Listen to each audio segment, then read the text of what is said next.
எல்லா உண்மையும் தெரியும். விஜய் தன்னுடைய விளக்கத்தை கொடுத்திருக்கிறார். இது தொடர்பான கருத்துக்களை பகிர்ந்து கொள்வதற்காக அமைச்சர் ரகுபதி இணைப்பில் இருக்கிறார். சார் வணக்கம். வணக்கம்.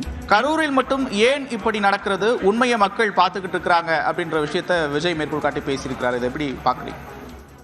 உண்மையை மக்கள் பார்த்து கொண்டிருக்கிறார்கள் என்பது உண்மை.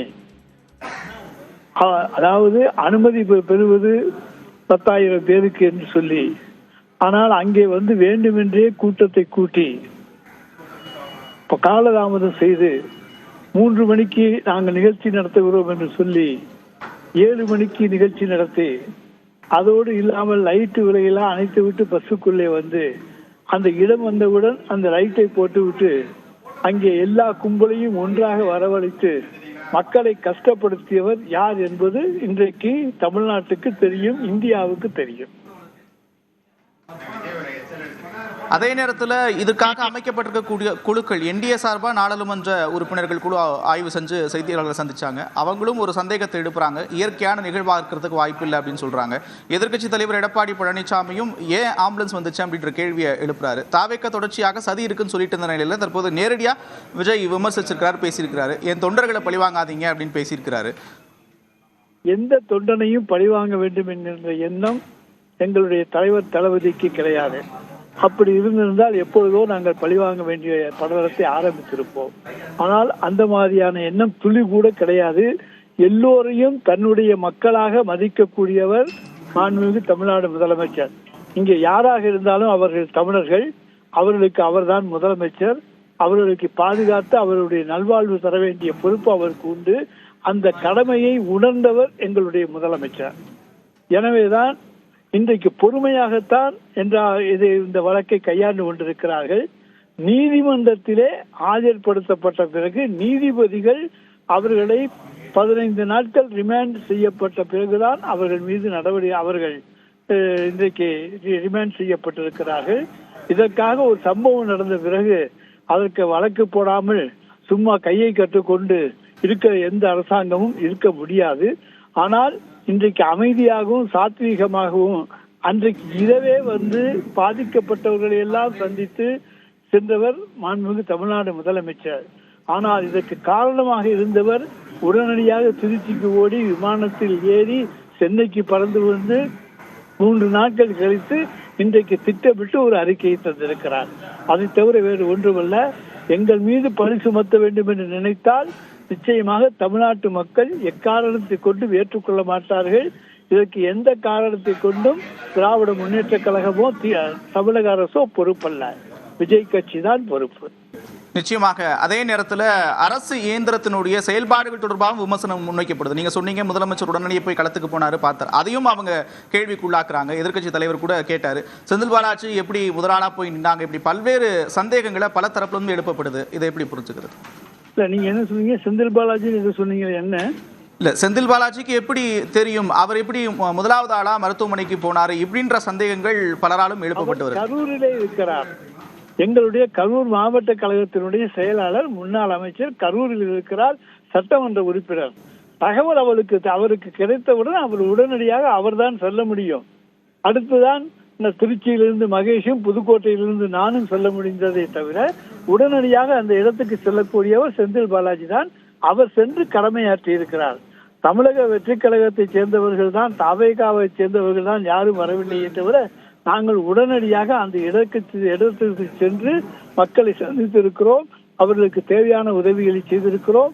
எங்களுடைய முதலமைச்சர் நள்ளிரவிலேயே விமானத்திலே புறப்பட்டு திருச்சிக்கு வந்து அங்கே கரூருக்கு வந்து கரூரிலே காயம்பட்டவர்கள், இறந்தவர்களுடைய குடும்பத்தினரை எல்லாம் சந்தித்து அவர்களுக்கு ஆறுதல் சொல்லி எல்லா வழிவகைகளும் ஒரு முதலமைச்சர் எப்படி நடந்து கொள்ள வேண்டுமோ அந்த அளவுக்கு மிக சிறப்பாக நடந்து கொண்டிருக்கிற முதலமைச்சர் எங்களுடைய முதலமைச்சர். நிச்சயமாக முதலமைச்சர் கூட விளக்கம் அளித்து ஒரு காணொலியை போட்டிருந்தார். அதில் குறிப்பிட்டு சொல்லியிருந்தார், எந்த ஒரு தலைவரும் தொண்டர்கள் உயிரிழப்பதை விரும்ப மாட்டார்கள், விஷமத்தனமான கருத்துக்களை பரப்ப வேண்டாம் அப்படின்னு சொல்லியிருந்தாங்க. அதே போல காவல்துறையினுடைய நடவடிக்கைகள், அவதூறு பரப்பவர்கள் மீது தொடர்ச்சியாக நடவடிக்கை எடுக்கப்பட்டு வரக்கூடிய காட்சிகளையும் பார்க்க முடியுது.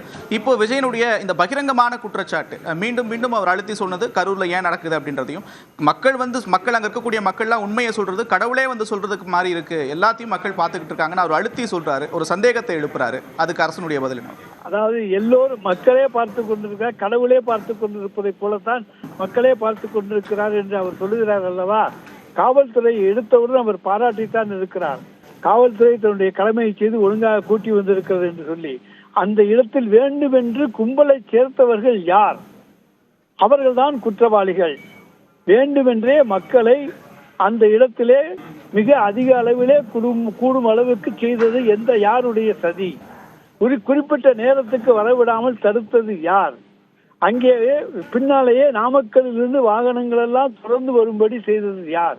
அதை போல அங்கே இருக்கக்கூடிய மக்களை எல்லாம் முன்னுக்கு பின் தள்ளி அலை போல அவர்கள் எல்லாம் இன்றைக்கு 15 பேருக்கு மேல் மூச்சு திணறியே இறக்கக்கூடிய சூழ்நிலையை உருவாக்கியது யார்? அதற்கெல்லாம் யார் பொறுப்பு? அதை நீங்கள் நன்றாக சிந்தித்து பாருங்கள். எந்த அரசியல் கட்சி நிகழ்விலும் இது நடைபெறவில்லை. ஒரு அரசியல் தலைவர் ஒரு இடத்துக்கு வருவதென்றால் ஒரு 500 மீட்டருக்கு முன்னாலேயே 600 மீட்டருக்கு முன்னாலேயே தன்னுடைய வேனிலே நின்று கொண்டு மக்களை சந்தித்து கும்பிட்டு அவர்கள் தருகிற சால்வைகள் போர்வைகளை வாங்கி கொண்டு வருகின்ற பொழுது கூட்டம் அப்படியே விலகிவிடும். ஆனால் இங்கே அந்த மாதிரி செய்யப்படவில்லை. குறிப்பிட்ட இடம் வரும் வரைக்கும் லைட்டும் அணைக்கப்பட்டு அந்த இடம் வந்தவுடன் தான் லைட் எரியப்படுகிறது. அப்படி என்று சொன்னால் எல்லா கூட்டமும் அந்த வண்டியை நோக்கித்தானே வரும். அப்பொழுது ஆபத்து ஏற்படும். அதுதான் இங்கே நடந்த உண்மை. நிச்சயமா இவ்வளவு பெரிய ஒரு விபத்து நிகழ்ந்திருக்கவே கூடாத ஒரு துயர சம்பவம் நிகழ்ந்திருக்கு. தொடர்ச்சியாக அரசு இயந்திரத்தின் மேல அடுக்கடுக்கான குற்றச்சாட்டுகளை பல தரப்புல வச்சுக்கிட்டே வராங்க. எதிர்க்கட்சி தலைவரும் அதை தான் சொல்றாரு. என்டிஏ கூட்டணி சார்பாக நாடாளுமன்ற குழு உறுப்பினர்கள்லாம் ஆய்வு பண்ணாங்க. அவங்களும் ஒரு குற்றச்சாட்டை முன்வைக்கிறாங்க. இப்படி தொடர்ச்சியாக வைக்கக்கூடிய குற்றச்சாட்டுகளுக்கு உங்களுடைய பதில்? இதில் அரசு மீது எந்த குற்றச்சாட்டும் கிடையாது. நீங்கள் 1,10,000 பேர் கூடக்கூடிய இடம் 10,000 பேருக்குத்தான் நாங்கள் அனுமதி கேட்டிருக்கிறோம் என்று சொல்லி ஒரு சனிக்கிழமையிலே எல்லோரும் சம்பளம் வாங்க போகக்கூடிய ஒரு இடத்திலே 3 மணிக்கு என்று சொல்லிவிட்டு இரவு 7 மணிக்கு அங்கே இவ்வளவு நிகழ்வுகள் நிகழ்வதற்கு காரணமாக இருந்தது யார்? அவர்கள்தான் குற்றவாளிகளை தவிர அரசு இயந்திரம் இதுல என்ன தவறு செய்திருக்கிறது? எந்த தவறு செய்யாத அரசு இயந்திரத்தை குற்றம் கூறுவதில் என்ன பலன் இருக்கிறது? நாடாளுமன்ற கூட்டுக்குழு எங்களை பாராட்டி விட்டு சொல்ல மாட்டார்கள். ஆனால் அவர்கள் மனசாட்சிக்கு தெரியும் இங்கே நடந்தது எல்லாமே அரசு மிகச் சிறந்த முறையிலே நடவடிக்கை எடுத்திருக்கிறது. உடனடியாக நடவடிக்கை எடுத்திருக்கிறது. ஆம்புலன்ஸ்களை எல்லாம் உடனடியாக அனுப்பி இருக்கிறது.